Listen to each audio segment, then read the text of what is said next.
Yesterday, I looked at chapter 1, verses 3 through 11. It's Paul's prayer. We saw that he began his prayer with the word, I think, or I continually give thanks to my God for all of you.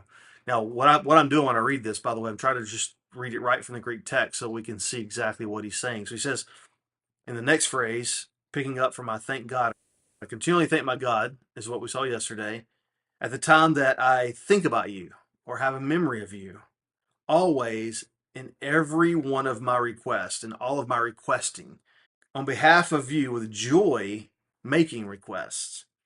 So, a couple notes about the rest of this verse.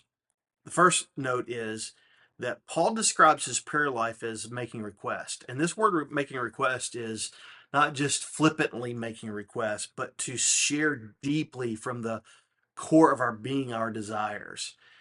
And I'll get into the rest of the phrases in the next few videos, but just let that drive your prayer for a minute.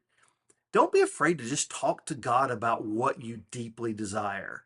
And desire can look like a lot of different things. It can look like our pain. What is giving you the most pain? What is giving you the most sadness, anger, frustration? Where are you hurting the most? God wants you to talk to him about those things. That's how Paul describes his prayer.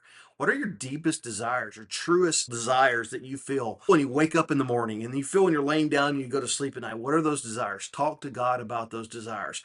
Yes, in this text, Paul goes on to say that he continually thanks God all the time for the Philippians.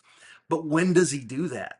He does that while he is talking to God about these deep, emotional, powerfully felt desires.